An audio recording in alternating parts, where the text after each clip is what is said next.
de Dios, mencioné el domingo pasado que habría de continuar compartiendo lo que el Señor Jesús enseñó, y Él le enseñó a los discípulos que Él estaría 3 días en el infierno. Aún el credo sostiene esa declaración, a pesar de que en muchas iglesias evangélicas no mucho se toca esa doctrina. De hecho, hay un canto que dice: tu momento ahí nos dio libertad, te doy gloria, gloria. Pero no fue solamente el momento en la cruz, la redención. Él descendió al infierno, y esa es una doctrina que puede probarse a través de muchas escrituras. Y comenzamos con la de Mateo capítulo 12, verso 38. Para poder entender que cuando el Señor Jesucristo murió, Él no subió al Padre inmediatamente. De hecho, María quiso adorarle, quiso tocarle cuando Él había resucitado, y Jesús le dijo: no me toques porque todavía no he subido al Padre. Cuando Jesús murió, aunque Él entregó su espíritu, Él encomendó su espíritu, pero Él no subió a la presencia de Dios. Él tenía que descender al infierno. Él tampoco fue al seno de Abraham a esperar 3 días. Él estuvo en nuestro lugar sufriendo la muerte espiritual, la separación del Padre que nos correspondía a nosotros. Él fue nuestro sustituto, y por eso tenemos que entender la importancia de la declaración del Señor en la cruz, cuando Él dijo: Dios mío, no dijo Padre, sino dijo: Dios mío, ¿por qué me has desamparado? Porque en ese momento el pecado había sido cargado sobre Él, nuestro castigo estaba siendo puesto sobre Él, la maldición había sido colocada sobre Él, porque Él fue nuestro sustituto, el Cordero de Dios que quita el pecado del mundo. Oramos y nos enfocamos en la palabra en esta mañana y decimos: Padre Celestial, en el nombre de Jesús te pedimos que nos ayudes esta mañana para poder comprender, profundizar en el entendimiento de tu obra de redención a favor nuestro, por medio del sacrificio de nuestro Señor Jesucristo. Te damos las gracias por atraernos, por revelarte a nosotros, por sostenernos. Te damos las gracias por manifestar tu amor, tu cuidado, tu ayuda, por tu fidelidad, por la verdad de tu palabra. Te damos las gracias por tu presencia, por la libertad que tenemos de invocarte, el privilegio de acercarnos a tu presencia, darte gloria, darte honor, y por la dicha que tenemos de saber que nuestros pecados han sido perdonados y que somos los redimidos, los que tú has rescatado, los que has comprado a precio de sangre. Padre, recibe la gloria, recibe la alabanza en el nombre de Jesús, y con tu palabra y con tu espíritu ministra nuestra vida, estableciéndonos en nuestra fe, de manera que también podamos compartir con otros la esperanza de vida que nos ha sido dada. En el nombre de Jesús oramos, y la iglesia dice: amén. Mateo capítulo 12, verso 38 dice así: entonces respondieron algunos de los escribas y de los fariseos diciendo: Maestro, deseamos ver de ti señal. Él respondió y les dijo: la generación mala y adúltera demanda señal, pero señal no les será dada, sino la señal del profeta Jonás. Porque como estuvo Jonás en el vientre del gran pez 3 días y 3 noches, así estará el Hijo del Hombre en el corazón de la tierra 3 días y 3 noches. Durante ya varios meses he estado compartiendo lo que Jesús le enseñó a sus discípulos. Prácticamente que todas las sesiones anteriores han sido con respecto al carácter, a nuestra vida, misericordia, servicio, humildad, no buscar honra, ser perdonador. Pero ahora estamos entrando a una segunda etapa donde la doctrina que Jesús le enseñó a los discípulos es en lo que nos estamos deteniendo. Entonces ahora nos detenemos en el hecho de la redención a través de su sacrificio, muriendo por nosotros, sufriendo por nosotros, no solamente la muerte física en la cruz, sino la muerte espiritual en el infierno. Y esta es una cita bien clara, donde el Señor dijo que el Hijo del Hombre habría de estar 3 días y 3 noches en el corazón de la tierra. Entonces vamos a establecer en base a la palabra de Dios esta verdad que tiene que hacernos comprender que el sacrificio del Señor a favor nuestro fue mucho más que los latigazos, que la corona de espinas, que el cargar la cruz, que el ser colgado y ser crucificado a las 9 de la mañana y expirar a las 3 de la tarde, porque a partir de su momento de expiración comienza la etapa de la muerte espiritual. Él no solamente murió físicamente, es decir, su alma y su espíritu se separaron del cuerpo, sino que Él murió espiritualmente, lo cual significa que su alma y su espíritu quedaron separados de Dios en el infierno. Entonces vemos que en este texto el Señor Jesús dice que la generación mala y adúltera demanda, exige, pedía una señal. Y vemos que el Señor dice, la señal que se le va a dar es la del profeta Jonás. El profeta Jonás, en su desobediencia, se fue en dirección contraria de donde Dios le estaba enviando.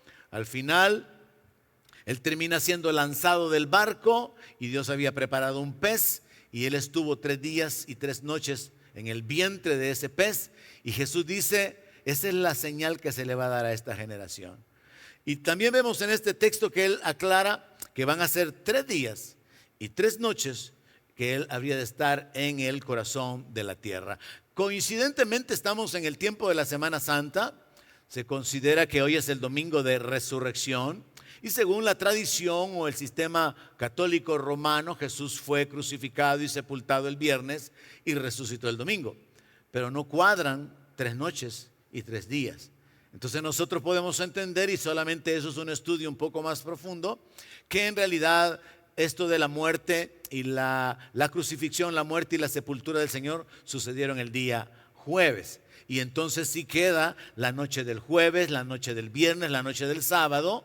Y entonces sí queda parte del día jueves, todo el día viernes, el día sábado y ya el domingo Él resucita. Entonces sí hay 3 días y 3 noches. Pero son aspectos de ser un poco más meticulosos en el conocimiento de la palabra de Dios. Y no voy a detenerme en ello, sino que quiero enfocarme en la importancia de que el Señor Jesús revelara que Él tenía que descender al infierno y que Él habría de levantarse victorioso sobre la muerte. Amén. Ahora entonces, deteniéndonos un poquito en el mismo pasaje, nos detenemos para profundizar en estas 3 verdades. ¿Quiénes eran los que demandaban una señal? ¿Quiénes eran los que exigían un milagro para poder probar su identidad? Recuerde que el diablo, tentando a Jesús, le dijo, si eres hijo de Dios. Jesús fue tentado en esa área de tener que probar su identidad. Y también encontramos acá que Jesús habla de la generación mala y adúltera. ¿Quién era esa generación mala? Los fariseos. Marcos capítulo 8, verso 11 dice, vinieron entonces los fariseos y comenzaron a discutir con él, pidiéndole señal del cielo para tentarle.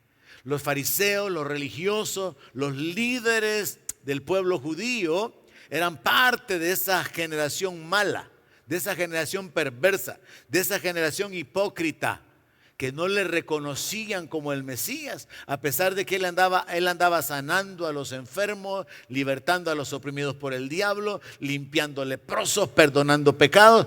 A pesar de todos los milagros que él hacía, todavía le pedían uno más para poder probar su identidad. Es curioso que en Juan capítulo 6, verso 30, donde encontramos a los judíos murmurando sobre el Señor Jesucristo, ya no solamente los fariseos, no solamente los líderes religiosos, sino el pueblo de Israel en general, para que se cumpliera que a los suyos vino y los suyos no le recibieron. Es admirable que en Juan capítulo 6 se nos narra la alimentación de las 5,000 personas, sobrenaturalmente. Y posteriormente el Señor Jesús deja que los discípulos se vayan al otro lado del mar. La gente sabe que Jesús no se ha ido en la barca con los discípulos, pero Jesús desaparece porque Jesús caminó en la noche por el mar y llegó al otro lado, y la gente sabía que Jesús no se había ido con ellos.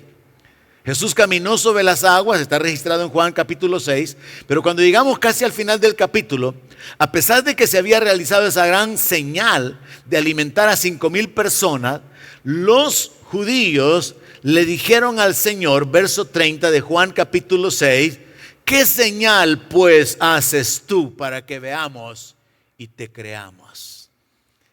Estaban siendo conocedores de que el Señor milagrosamente había salido de un lugar del mar, había llegado al otro lado. Estaban conocedores de que habían sido 5,000 personas o más las que habían sido alimentadas sobrenaturalmente, y todavía siguen pidiendo señales. Y es que la dureza del corazón es tremenda. A veces tal vez hay aquí algunos que pasaron por esa etapa de pedirle a Dios señales. Y si es cierto, Señor, y yo te pido que hagas esto. Y Dios en su misericordia obrando, y en la terquedad del ser humano no rindiéndose, no entregándose. Dios a veces guardando la vida de la muerte, proveyendo, sosteniendo. Y el ser humano todavía de terco, negando la realidad que hay un Dios lleno de amor que quiere que tengamos vida en abundancia. Entonces, ¿quién era esa generación perversa y maligna? Los líderes religiosos, pero también los judíos, murmuradores. Los judíos que murmuraban diciendo, ¿y si este es el hijo de José? ¿Si este quién es? Y ellos señalaban, criticaban y menospreciaban al Señor. Entonces, esta es la generación mala, adúltera, perversa, que estaban pidiendo una señal para conocer la identidad del Señor, lo cual revela la dureza del corazón. Ahora, deteniéndonos un poquito sobre la señal, Jesús dijo, no se les va a dar otra señal sino la señal del profeta Jonás. El Hijo del Hombre va a estar 3 días y 3 noches en el corazón de la tierra. En el libro de Jonás, capítulo 1, verso 17, donde se encuentra la narración de todo lo que le pasó a Jonás por su desobediencia. En el verso 17 es donde dice que Jehová tenía preparado un gran pez que se tragara a Jonás. Y estuvo en el vientre del pez 3 días y 3 noches. Entonces, lo que le aconteció a Jonás viene a ser un tipo, una figura de lo que le habría de suceder al Señor Jesucristo. Jonás estuvo en un pez. Jonás estaba prácticamente sin esperanza de vivir. Si usted se detiene, y le aconsejo que lo haga, que lea el libro de Jonás. Jonás clama a Dios desde dentro del pez y hace unas declaraciones tremendas. Se compromete con Dios de que se va a volver, lo va a adorar. Y él menciona de que él está enredado en el alga y que las ligaduras del Seol le han rodeado, porque Jonás literalmente sentía que él estaba a punto de morir y que iba a terminar en el Seol. Seol es la palabra hebrea para infierno. Hades es la palabra griega. Y vemos entonces que esa misma palabra es la que se utiliza para hablar de los muertos, del mundo de los muertos, del destino de los muertos. Y Jonás creyó que él iba a terminar en el Seol. Por eso es que en Jonás capítulo 2, verso 2, Jonás dijo, invoqué en mi angustia a Jehová y él me oyó. Desde el seno del Seol clamé y mi voz oíste. Jonás estaba en el pez, pero él creyó que ya estaba en el infierno. Y Jesús está conectando la experiencia de Jonás diciendo, lo que le pasó a Jonás es lo que le va a pasar al Hijo del Hombre. Voy a estar 3 días y 3 noches en el corazón de la tierra. La gran diferencia era que para Jonás fue simbólico, fue en el vientre de un pez. Pero para el Señor Jesucristo fue literal. Él tuvo que bajar a lo más profundo de la tierra, al corazón de la tierra. Jesús estuvo en el Seol, palabra hebrea. Jesús estuvo en el Hades, palabra griega. Jesús estuvo en el infierno, palabra castellana del latín infernus. Entonces, como doctrina podemos establecer esto con un propósito muy importante: entender que el precio que el Señor pagó por nosotros fue mucho mayor que solamente la cruz. Hay gente en las Filipinas que se crucifica. Esta semana debe haber sucedido. Literal, hay gente que se crucifica. Hay gente que se lacera, hay gente que se lastima o autoflagela. Aquí todavía tenemos unos que otros religiosos que en su ignorancia piensan que caminando de rodillas van a darle gracias a Dios, hacen una ofrenda a Dios, rinden culto a Dios. Y algunos los critican diciéndole, quítenle los cartones pues, háganlo pero en rodilla pelada. Porque la gente en su religiosidad piensa que sacrificando al cuerpo van a honrar y van a agradar a Dios. Y hay gente, como repito, que en las Filipinas acostumbran a hacer eso de crucificarse. Y ha habido gente que ha estado casi cerca de la muerte por realizar ese acto como una forma quizás de querer honrar, imitar a Dios. Pero no tiene ningún sentido, porque Jesús con un solo sacrificio ha hecho perfectos a los santificados y ha abierto camino para que nosotros podamos llegar al Padre. Entonces tenemos que conectar que la señal que a la generación mala y perversa se le habría de dar es lo que le sucedió al profeta Jonás, y Jonás creyó que había llegado al Seol en el sentido de que él vio la muerte. Y de allí el Señor lo sacó porque Dios le mandó al pez que sacara a Jonás a la orilla de la playa. Qué tremendo, ¿verdad? Entender que Dios tiene el control de todas las cosas. Particularmente en el libro de Jonás usted encuentra una palabra varias veces. Dios preparó, Dios tenía preparado, Dios preparó una calabacera, Dios preparó un gusano para que se comiera la calabacera. Y usted ve a Dios preparando, porque Dios sigue trabajando siempre a favor nuestro. Así que usted tiene que estar confiado. Su vida y mi vida están en las manos de Dios. No importa lo que el infierno tire en contra nuestra, seguimos siendo más que vencedores si permanecemos en dependencia del Señor y retenemos nuestra fe y nuestra confianza en Él. Así que Jesús dijo que la señal sería lo que le había acontecido al profeta Jonás. Y entonces detengámonos un poquitito y pensemos, ¿cuál es el corazón de la tierra? Salmo 63, verso 9 dice, pero los que para destrucción buscaron mi alma, caerán en los sitios bajos de la tierra. Hay muchísimas referencias en el Antiguo Testamento hablando acerca del Seol como el destino de los muertos, el lugar donde van los impíos, el lugar de castigo, un lugar de existencia espiritual. Hay muchísimas referencias en el Antiguo Testamento sobre el Seol. Existe el movimiento sectario, los testigos de Jehová, que dicen que esa es la tumba, que ese es el sepulcro, pero no tiene ningún sentido cuando examinamos todos los textos que nos hablan del destino de los muertos y de conciencia en ese lugar, así como cuando Jesús dijo que el rico abrió sus ojos en el Hades y sabía que estaba siendo atormentado.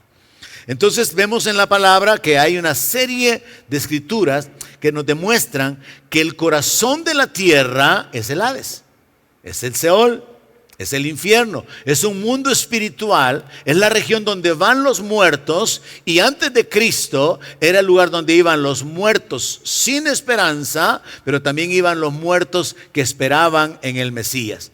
Por eso es que el rico, alzando sus ojos, vio a Lázaro en el seno de Abraham.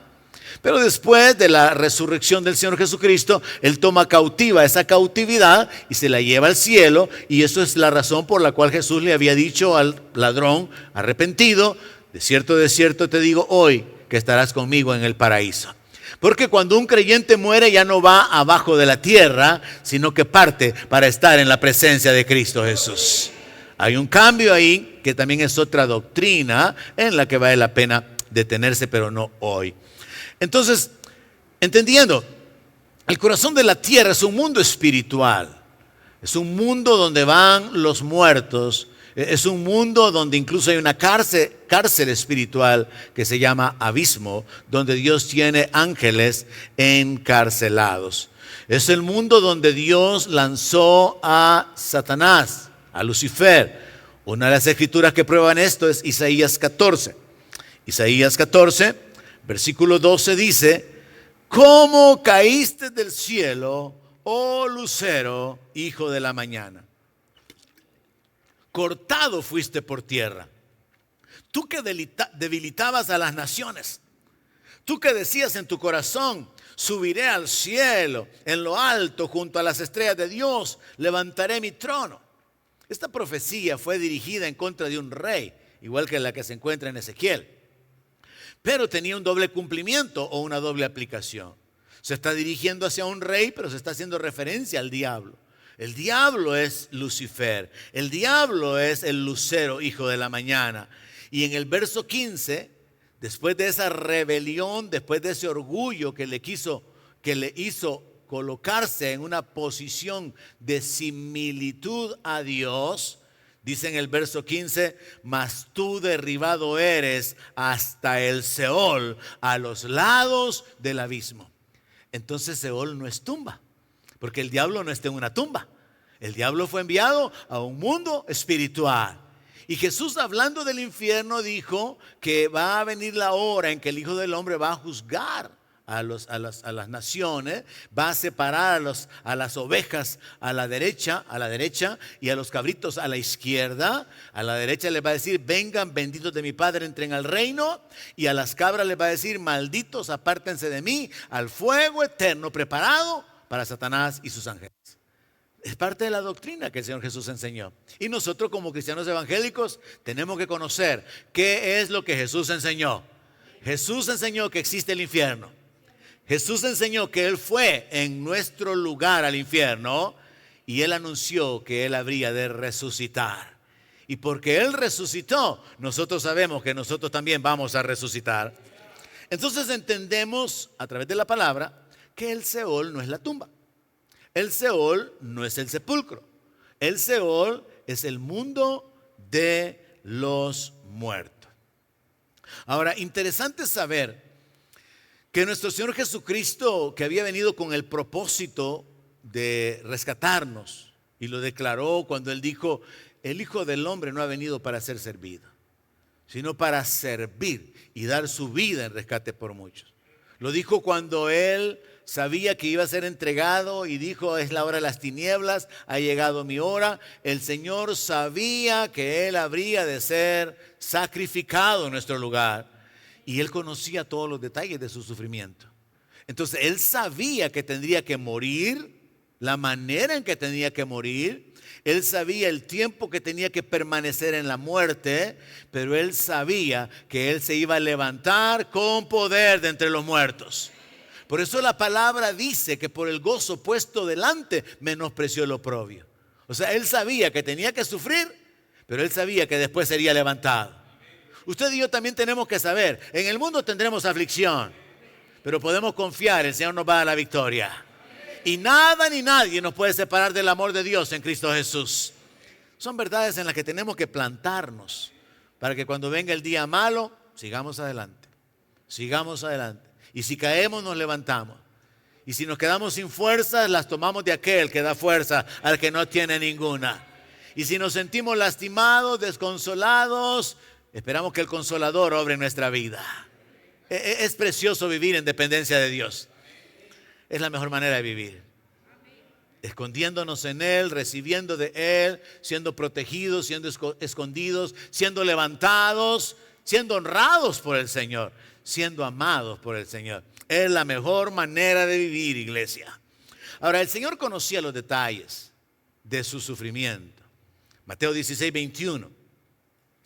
Desde entonces Jesús comenzó a declarar a sus discípulos que le era necesario ir a Jerusalén y padecer mucho de los ancianos, de los principales sacerdotes y de los escribas, y ser muerto y resucitar al tercer día. Él ya sabía lo que le iba a suceder. Mateo 17, 22. Estando ellos en Galilea, Jesús les dijo, el Hijo del Hombre será entregado en manos de hombres y le matarán, mas al tercer día resucitará. Y ellos se entristecieron en gran manera. El Señor sabía que lo iban a crucificar, que lo iban a traicionar, que lo iban a entregar, que los líderes religiosos iban a ser los principales involucrados. No había que investigar nada. Él ya sabía porque estaba escrito en los profetas sobre su muerte y también sobre su resurrección. En Mateo 20:19 se lee que Jesús estaba diciendo con respecto a sí mismo: y le entregarán a los gentiles. Los judíos, su pueblo, su nación, le entregó a los romanos, que eran los que dominaban entonces. Le entregarán a los gentiles para que le escarnezcan, burlarse, humillarlo, le azoten. Lo castigaron, y no con varas como hacían los judíos, sino con un azote mucho más cruel, que era el de los romanos, que incluía algunas puntas metálicas incrustadas en el látigo. Lo crucifiquen. Él sabía que iba a morir crucificado. Por eso es que cuando lo quisieron despeñar, ese no era el momento de morir, y él se atravesó en medio de ellos y se les escapó. Por eso es que cuando Herodes mandó a hacer la matanza de los niños, Dios le reveló a José que se levantara y se fuera a Egipto, porque él no iba a morir muerto por la espada de un soldado. Él no iba a morir despeñado. Él no iba a morir apedreado. En otra ocasión lo quisieron apedrear. Él tenía que morir crucificado. ¿Por qué? Porque eso era parte del cumplimiento de lo profético. Maldito todo aquel que es colgado en un madero. Y él tomó la maldición suya para que la bendición que le pertenece a él esté disponible para nosotros. Él tomó su muerte, mi muerte, para darnos vida. Él tomó nuestra enfermedad, nuestros dolores, nuestra maldición, nuestra vergüenza, para darnos gloria, para darnos paz, para darnos vida, para darnos libertad. Es importante enfocarnos y nunca olvidar eso. Jesús tomó nuestro lugar. Él fue nuestro sustituto en la cruz y en el infierno. El Señor sabía quiénes, cómo y cuándo lo habrían de maltratar, de crucificar o de asesinar. Él sabía todos los detalles. Mire, Marcos capítulo 10, verso 33. Jesús le dijo a los discípulos: he aquí subimos a Jerusalén, y el Hijo del Hombre será entregado a los principales sacerdotes. Detalle bien interesante. Sus líderes religiosos lo habrían de recibir para poder juzgarlo. Lo van a entregar a los principales sacerdotes y a los escribas, y lo van a condenar a muerte. Fueron sus mismos líderes los que lo condenaron, lo consideraron reo de muerte, levantaron falsos testigos diciendo que él había dicho que si destruían el templo, él lo iba a levantar en 3 días, cuando él estaba hablando de su cuerpo y estaba hablando de su resurrección. Dijo: lo van a condenar a muerte, lo van a entregar a los gentiles, que son los romanos, lo van a escarnecer. Si tú eres el Cristo, bájate de esa cruz. Se arrodillaban delante de él, le pusieron la corona de espinas, lo menospreciaban, lo ridiculizaban, lo humillaban, le jalaban la barba, se la arrancaban, lo escupían, le pusieron un manto, trataron de humillarlo de muchísimas maneras, y él ya lo sabía. Él dijo: lo van a escarnecer, lo van a azotar, le van a escupir y le van a matar. Mas el tercer día resucitará. Él sabía que iba a resucitar. Hermanos, el Señor estaba claro en su misión, en su propósito. Él estaba claro en cuanto al sufrimiento que había de padecer. Y esto nos revela el conocimiento que había y cómo él voluntariamente oraba: Padre, no se haga mi voluntad, sino la tuya. Sabiendo que con su muerte habría de comprar la vida de millones. Por eso es que adoramos al Cordero, el que fue inmolado, el que con su sangre nos ha hecho reyes y sacerdotes para Dios su Padre. Porque con su sangre nos ha redimido. Con su muerte él compró nuestra vida, nuestra libertad, nuestra salvación. Entonces la palabra de Dios nos muestra claramente que el Señor conocía todos los detalles. Él conocía los corazones, las intenciones de la gente. Él conocía los tiempos. Él sabía ese día jueves 14 de Nisan que su día, su hora habían llegado. Y él se fue a orar, él se fue a clamar al Padre, si es posible, pasa de mí esta copa, pero no se haga lo que yo quiero, sino lo que tú quieres. Él estuvo en oración antes de ser entregado. Él sabía que Judas lo iba a traicionar, recuerde que en la cena lo había anunciado. Estaba profetizado que lo iban a vender por las 30 monedas de plata. Todo lo que los profetas escribieron con respecto a él tenía que cumplirse. Y todo lo que hace falta hay que cumplirse, como su venida tiene que cumplirse. Así que podemos esperar, estando seguros, Él volverá por su pueblo. Amén. En Lucas 18:31 encontramos ese pequeño detalle, porque son muchos los textos que nos hablan de la muerte y de la profecía de la resurrección al tercer día. Pero encontramos ahí detalles bien específicos como este. Lucas 18:31. Tomando Jesús a los 12, les dijo: he aquí subimos a Jerusalén, y se cumplirán todas las cosas escritas por los profetas acerca del Hijo del Hombre. Mire, hermano, Jesús tenía un entendimiento de todo lo que los profetas habían hablado con respecto a él, su nacimiento, su ministerio, su traición, su muerte y su resurrección. Y Jesús sabía que tenían que cumplirse todas las cosas que estaban escritas por los profetas. Quiero hacer un paréntesis para animarle. Usted y yo deberíamos de saber que lo que está escrito con respecto a la iglesia tiene que cumplirse. Y si usted es parte de la iglesia, las promesas son sí y amén para usted. Y usted debería vivir con esa convicción. Está escrito, esto es mío. Él llevó mis dolores, Él sufrió mis enfermedades. Él es mi paz, Él es mi escondedero, Él es mi escudo, Él es mi gloria, Él es el que levanta mi cabeza. Y entender, hermano, que lo que está escrito tiene que cumplirse. Por su incredulidad puede ser que hayan cosas que no se cumplan. Pero si usted cree, verá la gloria de Dios. Si usted cree, verá el cumplimiento de lo que está escrito en su vida. Amén. Jesús dijo acerca de él que él sería entregado a los gentiles, iba a ser escarnecido, iba a ser afrentado, escupido, y que después de que lo hubieran azotado, lo iban a matar, pero al tercer día iba a resucitar.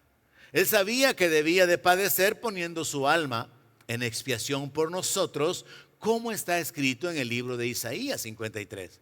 Él sabía que Dios lo abandonaría, y por eso él no dijo: Padre, te entrego mi espíritu, sino que él dijo: encomiendo mi espíritu, como quien dice: cuídame, susténtame, sosténme.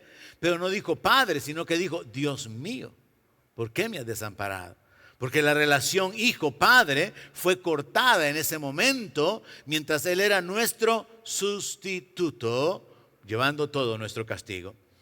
Entonces podemos ver, en base a la palabra de Dios, que el Señor Jesús enseñó que él estaría 3 días y 3 noches en el corazón de la tierra. Podemos saber que el Señor Jesús conocía todos los detalles de su sufrimiento. Y número 3, el Señor Jesús sabía que resucitaría y que habría de salir del Seol. El Señor ya sabía que tenía que pasar 3 días y 3 noches en el corazón de la tierra. Lucas 9, verso 22, una de tantas escrituras que hablan de la muerte y la resurrección, como las que ya mencioné, se lee lo siguiente: y diciendo, es necesario que el Hijo del Hombre padezca muchas cosas y sea desechado por los ancianos, por los principales sacerdotes, por los escribas, y que sea muerto y que resucite al tercer día. Lucas 24:46. Ya habiendo resucitado, Jesús se les aparece y les dice: así está escrito, y así fue necesario que el Cristo padeciese y resucitase de los muertos al tercer día. En Juan 2:18, donde encontramos esta conversación entre los judíos que le habían mostrado las piedras del templo, los judíos dice que le respondieron y le dijeron: ¿qué señal nos muestras ya que haces esto? Respondió Jesús y les dijo: destruyan este templo y en 3 días lo levantaré. Él no estaba hablando del templo material, del lugar de culto, él estaba hablando de su cuerpo. Así que esto de los 3 días está bien marcado, bien marcado. Al tercer día o 3 días y 3 noches en el corazón de la tierra, o al tercer día, son referencias al tiempo en que el Señor habría de pasar en el infierno. Y esto, según la manera en que los judíos se acostumbraban a medir el tiempo, se puede contar tomando incluso parte de los días. Por eso les mencioné, si el Señor murió a las 3 de la tarde del día jueves, ya cuenta el jueves como el primer día. El segundo día sería el viernes, el tercer día sería el sábado. Y el domingo Él resucita temprano en la mañana cuando no había ni siquiera salido el sol. Entonces ya el domingo ya no cuenta como día. Pero ahí tenemos los 3 días, jueves, viernes y sábado. De igual manera tenemos la noche del jueves, la noche del viernes, la noche del sábado. El domingo en la noche ya no estuvo en la tumba. Ahí tenemos las 3 noches. Y de esa manera tiene mucho más sentido que el sacrificio de nuestro Señor fue realizado un día jueves 14 de Nisan, según la costumbre de los judíos, el día en que ellos también comían la Pascua. Entonces no pudo ser viernes, tenía que haber sido jueves. Ahora, algunos detalles con respecto a la resurrección que son importantes de tenernos para poder confirmar no solamente el hecho de la victoria, del poder que habría de manifestarse, sino el entendimiento de dónde Él estaba y del poder que fue necesario para que Él fuera levantado. La resurrección sería la salida de la muerte, siendo librado del dolor. Hechos capítulo 2, verso 23. Esta es una escritura poderosa para probar. Jesús, mientras estuvo 3 días y 3 noches en el corazón de la tierra, no estuvo platicando con Jonás, no estuvo platicando con David, no estuvo platicando con Abraham. Él estaba hundido en la muerte espiritual, sufriendo. Hechos 2:23 dice: a este, entregado por el determinado consejo y anticipado conocimiento de Dios, prendisteis y matasteis por manos de inicuos, crucificándole, al cual Dios levantó, sueltos los dolores de la muerte, por cuanto era imposible que fuese retenido por ella. Jesús estaba hundido en la muerte. Jesús estaba retenido en el mundo de los muertos. Jesús estaba padeciendo en nuestro lugar. ¿Cuántos lo alcanzan a ver en ese texto? Dios lo levantó soltándolo de los dolores de la muerte. Muchos cristianos evangélicos que no han sido enseñados sobre esa doctrina piensan que cuando Jesús murió se fue al Padre. No, Él no se fue al cielo. Él se fue, como había dicho, al corazón de la tierra. Y como este texto dice, si Él fue levantado al tercer día, fue al tercer día que Él fue libertado de los dolores de la muerte. Y eso tiene que poner en usted y en mí un entendimiento. Él ya sufrió los dolores de la muerte. Él ya sufrió ese estado de separación, de condenación, de padecimiento espiritual. Ahora, la resurrección entonces sería la salida de la muerte siendo librado del dolor. La resurrección también sería la salida del infierno, del mundo espiritual, donde su alma estaba oprimida. Avanzamos un par de versículos ahí mismo en Hechos capítulo 2, llegamos hasta el 27. ¿Y qué dice en el verso 27? Porque no dejarás mi alma en el Hades. Un alma no puede estar en la tumba, porque la tumba es física. La tumba es un hueco, es un nicho, un agujero en la tierra, una cueva. Y el alma es espiritual. Las almas no están en los huecos de la tierra. Entonces podemos confirmar, el Hades es un mundo espiritual. Y Jesús estaba en el Hades. De allí fue levantado, suelto los dolores de la muerte. Y había sido profetizado, Salmo 16, verso 10, solo que ahí sí dice Seol, porque Seol es la palabra hebrea, Hades es la palabra griega, y allá dice, no dejarás mi alma en el Seol. Entonces vemos otra escritura poderosa que nos habla de que la resurrección del Señor significaba su victoria y la salida del infierno. Amén. Levantado de la muerte muerte, de la separación de Dios, sacado, liberado de los dolores de la muerte, pero también sacado del infierno, donde su alma había estado oprimida y cautivada. Y el tercer elemento importante sobre la resurrección sería la victoria sobre el diablo, porque el diablo no lo podría retener. Hebreos capítulo 2, verso 14.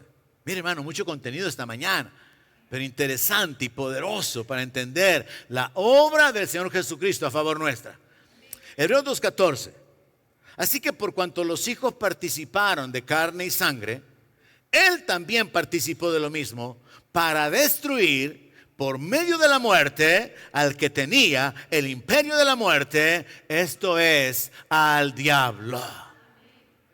Jesús destruyó, anuló el poder. No es que lo haya aniquilado, no es que lo haya matado, sino que la palabra destruir significa aniquilar y anular todo poder o autoridad o dominio sobre él. Y el texto es claro en decir que así como los hijos participaron de carne y sangre, él participó de carne y sangre para poder morir. Es el misterio de la piedad. Dios manifestado en carne, pero muerto y crucificado para posteriormente ser resucitado. Pero dice acá que él tendría que destruir por medio de la muerte al que tenía el imperio de la muerte. ¿Cómo logró esto? A través del evento de la resurrección. Y viene a mi mente en este momento la idea, la figura de lo que sucedió en el jardín. El diablo llegó al jardín donde Dios había colocado a Adán. Y el diablo logró engañar a Eva y a través de Eva hacer caer a Adán. Y luego por medio de Adán meter el pecado y la muerte a todo el mundo y traer la maldición a todo el mundo. El diablo derrotó, cautivó, sumergió en la maldición al ser humano a través de ese aparecimiento en el jardín del Edén. Y hundió a toda la humanidad bajo maldición. Pero ahora veamos este otro cuadro. El Hijo de Dios, el Santo, es hundido en la muerte y aparece en el escenario, en el reino del diablo, en el imperio del diablo, por decirlo así. Y él irrumpe en ese lugar, aparentemente sometido, derrotado, porque para muchos la cruz era un lugar de derrota. Pero en realidad era un lugar de batalla, donde se culmina la victoria después de la muerte en la resurrección. Entonces podemos imaginarnos 3 días y 3 noches donde este hombre, que se identificaba a sí mismo como el Hijo del Hombre, pero que en el misterio de la piedad era Emmanuel, Dios con nosotros, era el verbo de Dios hecho carne, era Dios humanizado o manifestado en la carne, estaba ahora hundido en la muerte bajo el poder del diablo, porque ya leímos que él tenía el imperio de la muerte, y está sometido ahí, sufriendo los dolores, como ya leímos en Hechos 2, padeciendo en la muerte, separado de Dios, sufriendo en la maldición, en la condenación eterna. No puedo agregar detalles sobre los sufrimientos del Señor porque no encuentro más en la Biblia, pero sí podemos entender que Él estuvo 3 días y 3 noches padeciendo la muerte espiritual. Pero repentinamente el poder de Dios se manifiesta para justificarlo, para vivificar su espíritu. Y en ese momento el infierno no puede detenerlo. Y el diablo tampoco puede impedir que se levante. Y entonces se cumple el hecho de que Él destruyó a la muerte por medio de la muerte. Porque cuando Él muere, Él interrumpe en el imperio del diablo. Pero cuando Él resucita, Él derrota a la muerte. Cuando Él sale del infierno, Él derrota al infierno. Y cuando Él sale de la tumba, después de haber tomado su cuerpo, Él derrota a la tumba. Entonces Jesús venció al diablo, gloria a Dios, venció al infierno, gloria a Dios, y venció la tumba, mostrando su victoria y por qué a Él se le ha dado un nombre que es sobre todo nombre. Ahora, ¿cuáles serían algunas pruebas de que Él saldría del infierno?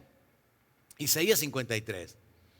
Isaías 53, versículo 10, es como un quiebre en la narración.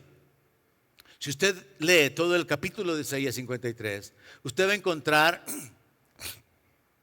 textos que nos hablan acerca del Señor menospreciado, herido, castigado, maltratado, y se lleva hasta el punto donde Él muere. Pero en el verso 10 hay algo extraño, porque dice así: con todo eso. ¿Con todo cuál? Todo lo anterior, que nos narra el sufrimiento físico, nos narra el padecimiento de los azotes, la burla, la humillación, la muerte misma, incluso la muerte física. Y dice, con todo eso, Jehová quiso quebrantarlo, sujetándolo a padecimiento. Y no ya había muerto, pues. Si usted lee los versos anteriores, se nos lleva en la narración hasta el punto de la muerte. Pero el verso 10 irrumpe diciendo, con todo eso, Jehová lo quiso sujetar a padecimiento. ¿Dónde? En la muerte espiritual. Por eso es que tiene sentido y es tan importante Hechos 2:24, que Él fue levantado, sueltos los dolores de la muerte. Y oiga esta frase: cuando haya puesto su vida en expiación por el pecado, hay un tiempo. Y ese tiempo son los 3 días y 3 noches de los cuales Él habló que habría de estar en el corazón de la tierra. Cuando haya puesto su vida en expiación por el pecado, verá linaje, vivirá por largos días, y la voluntad de Jehová será en su mano prosperada.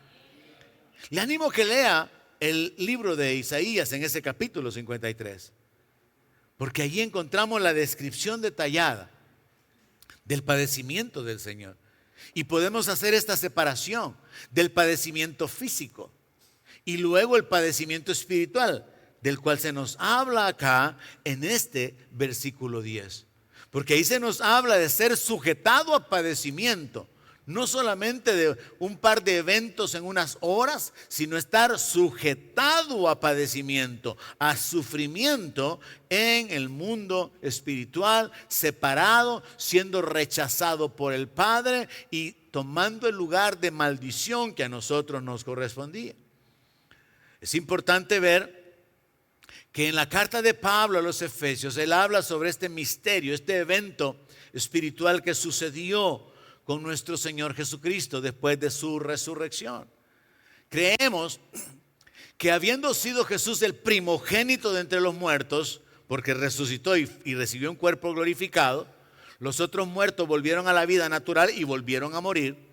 Creemos que el Señor Jesús, habiendo purificado todas las cosas, según el libro de Hebreos, ahora abrió un camino para poder llegar a la presencia del Padre. Él preparó el lugar con su sangre para que los que estaban en el seno de Abraham durante el Antiguo Testamento ahora pudieran ser llevados a la presencia del Dios de Abraham. Y por eso es que en Efesios capítulo 4, verso 8 dice, subiendo a lo alto, llevó cautiva la cautividad. Y la cautividad son todos los santos del Antiguo Testamento. De manera que los santos del Nuevo Testamento ya no tenemos que ir en cautividad, ni siquiera tenemos que ir al centro de la tierra, al corazón de la tierra, sino que partimos para estar con Cristo, lo cual el apóstol Pablo dijo que era mucho mejor. Por eso la Escritura dice, ausentes al cuerpo, presentes al Señor. Él no está en el corazón de la tierra, Él está en el paraíso, como le dijo al ladrón que se arrepintió. Entonces creemos que esta pieza es importante y nos confirma que Jesús salió del infierno en la parte siguiente. Dice que Él llevó cautiva la cautividad y dio dones a los hombres. Y eso de que subió, ¿qué es? Sino que también había descendido primero a las partes más bajas de la tierra. El que descendió es el mismo que también subió por encima de todos los cielos para llenarlo todo. Él descendió hasta lo sumo y fue levantado hasta lo sumo. Él fue humillado, rechazado, herido, lastimado, puesto bajo maldición, bajo castigo, pero luego Él es exaltado a la posición más elevada y tiene un nombre que es sobre todo nombre. Aleluya. Y ante Él toda rodilla se va a doblar, Señor, de lo que están en los cielos, en la tierra amén, y debajo de la tierra. aleluya. Este texto es un texto importante para probar que Jesús fue al infierno, descendió a las partes más bajas de la tierra. Otro texto sumamente importante que yo he compartido, que es uno de mis versos favoritos, es Oseas, capítulo 13, versículo 14. Dios inspiró al profeta Oseas, uno de los profetas menores. Se le llama así por el tamaño de sus libros. El contenido profético es corto. Los profetas mayores son libros grandes que tienen años de profecías, mucho contenido. Y los profetas menores pues son libros pequeños. Y en el libro de Oseas, en el capítulo 13, verso 14, encontramos esta escritura preciosa, hermano. Dios le había prometido a su pueblo, a los que creían en Él, a los que esperaban en Él, durante todo el Antiguo Testamento, les había prometido esto: de la mano del Seol los voy a rescatar, los voy a redimir, los voy a liberar. Amén. Como que alguien le dijera a un pariente, a un hijo que esté en la cárcel: te voy a sacar de ahí, voy a hacer lo que tenga que hacer, pero te voy a sacar de ahí. Aleluya. Jesús le había dicho a su pueblo eso: de la mano del Seol lo voy a redimir. Pero mire qué precioso lo que sigue, hermano: lo libraré de la muerte. Y luego lo que yo llamo la amenaza de muerte a la muerte. ¿Alguna vez a usted lo han amenazado de muerte? Te voy a matar. Jesús amenazó a la muerte. Dios amenazó a la muerte y le dijo: oh muerte, yo seré tu muerte. No, yo esperaba un gloria a Dios, aleluya. Pero veo que no están muy gloriosos en el domingo de resurrección. Oh muerte, yo seré tu muerte. Aleluya. Y seré tu destrucción, oh Seol. La compasión será escondida de mi vista. A través de este profeta, Dios anunció que Él destruiría el Seol, que Él le quitaría el poder de retener a sus santos, que Él le quitaría ese dominio para poder mantenerlos cautivos o recluidos, y los había de sacar para meterlos en su gloria, en su presencia. Entonces Él dice: muerte, yo seré tu muerte. Aleluya. Y es fácil entender, así como piedra, papel o tijera, ¿verdad? Muerte mata vida, resurrección mata muerte. Entonces Jesús sacó la resurrección. Y con la resurrección mató la muerte. Aleluya. El diablo había sacado la muerte. Amén. Y con la muerte había matado la vida. Sí, Señor. Pero Jesús nos ha sacado en victoria. Amén. Él es la resurrección. Aleluya. Y porque Él vive, nosotros sí, también viviremos. Amén. El último detalle. En la primera carta del apóstol Pedro, capítulo 3, verso 18, dice: porque también Cristo padeció una sola vez por los pecados. No era necesario que padeciera 2 veces, no era necesario que padeciera mucho tiempo. Él padeció una sola vez por el pecado, el justo por los injustos, para poder llevarnos a Dios, siendo a la verdad muerto en la carne. O sea, no hay posibilidad de duda, es un hecho, es una realidad. Él murió en la carne. Su cuerpo quedó inerte, su cuerpo quedó traspasado en el costado, con las marcas de los azotes en su espalda, de las espinas incrustadas en su cabeza. Él fue muerto en la carne en verdad. Pero luego viene una frase: pero vivificado en espíritu. ¿Por qué fue vivificado en espíritu? Porque también murió espiritualmente. No podía ser vivificado en espíritu si no había muerto espiritualmente. Y la muerte espiritual era la separación de su espíritu con respecto a Dios el Padre.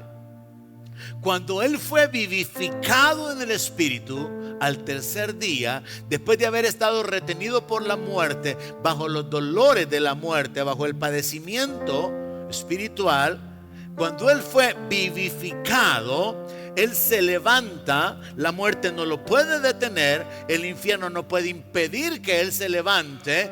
Yo me imagino que ese lugar comenzó a temblar, algo pasó en el cuerpo, en el Espíritu del Señor, visible. Él se levanta libertado de los dolores, libertado del poder de la muerte. No puedo agregar detalles, pues no hay, pero aquí dice que Él fue vivificado en el Espíritu. Y Él fue ahora y predicó a los espíritus encarcelados. Algunos predicadores sostienen que lo que aquí sucedió fue que Jesús se fue a predicarle a la gente del Antiguo Testamento. Pero eso no tiene ninguna base doctrinal que sustente la idea de que hay una posibilidad de ser salvo después de haber muerto. Porque la Biblia dice que está establecido para los hombres que mueran una sola vez y después el juicio. Es en vida que se vive por fe. La gente del Antiguo Testamento en que el Mesías había de venir, la gente del Nuevo Testamento en que el Mesías ya vino, pero siempre ha sido por fe. Aleluya. Entonces el punto aquí es que la interpretación más acertada sería que la palabra predicar no era que Él fue a predicar arrepiéntanse, ya estaban condenados. No podía predicar crean en mí, lo estaban viendo. Sino que más bien la palabra predicar ahí es una proclamación. Él se mostró ante los santos: yo soy el Mesías. Aleluya. Yo soy aquel que ustedes han estado esperando. Sí, Él fue y se proclamó delante de la cautividad. Amén. Como su Señor que habían estado esperando. Amén. Y Él se proclama delante de todos los demás muertos como el Señor, pero no predicando salvación. No vemos que el texto continúe hablando y rescató a tantos y creyeron tantos y fueron sacados tantos del infierno. No hay nada. Entonces no podemos creer que Jesús fue a predicarse a sí mismo al infierno para salvar gente. Él fue y se proclamó como el Señor delante de los espíritus encarcelados, los espíritus de los santos que estaban en el seno de Abraham y los espíritus de los injustos, los incrédulos que estaban en el lado de condenación. Se proclamó como Señor. Él se declaró delante de todos ellos, delante de todos los espíritus encarcelados. Y entonces Él puede salir del infierno, llega a la tumba para poder tomar su cuerpo. Las mujeres lo encuentran, María quiere adorarlo, Jesús la detiene y le dice: no me toques porque aún no he sido glorificado, subo al Padre. Y posteriormente de la resurrección, el Señor sube al Padre, tiene que bajar ahora que ha preparado lugar en el cielo para que se cumpla lo de Efesios 4, de que toma cautiva la cautividad y se lleva a los santos del Antiguo Testamento a la presencia de Dios y comienza a manifestarse a los discípulos durante 40 días. Mostrando que Él estaba vivo. Y Pablo dice en Corintios 15 que al final se apareció a 500 hermanos juntos. Y la gente sabía: Cristo ha resucitado. Aleluya. Él está vivo. Sí, Señor. Los ángeles le preguntaron a las mujeres: ¿por qué buscan entre los muertos al que vive? Él ha resucitado. Aleluya. Y nosotros tenemos que saber, hermanos, que el fundamento de nuestra esperanza de resurrección es Cristo. Señor. Él resucitó. Él venció a la muerte. Amén. Destruyó al que tenía el imperio de la muerte. Amén. La tumba no pudo detenerlo. Los demonios, el diablo no pudieron detenerlo. Aleluya. Es más, Él derrotó y despojó a los principados y a las potestades. Aleluya. Triunfó sobre ellos. Sí, Señor. Demostrando su poder. Y por eso es que cuando llegamos a Apocalipsis capítulo 1, verso 17, leemos el registro del apóstol Juan, quien tuvo la revelación de Jesucristo. Revelación porque ahí Jesús dice: yo soy el Todopoderoso. Leemos la revelación, leemos en el libro de Apocalipsis, en inglés llamado Revelación, el registro de Juan que dice: cuando yo le vi, caí como muerto a sus pies. Y Él puso su diestra sobre mí diciéndome: no temas, yo soy el primero y el último. Palabras que Jehová Dios había dicho en el Antiguo Testamento. Ahora están saliendo de la boca de Jesús. Yo soy el primero y el último. Verso 18. Yo soy el que vivo. Yo soy el que estuve muerto. Mas he aquí que vivo por los siglos de los siglos. Sí, Señor. Y tengo las llaves de la muerte y del Hades. Jesús se levantó con poder. Y ahora se revela a Juan diciéndole: sí, yo estuve muerto, pero ahora estoy vivo. Y vivo por los siglos de los siglos.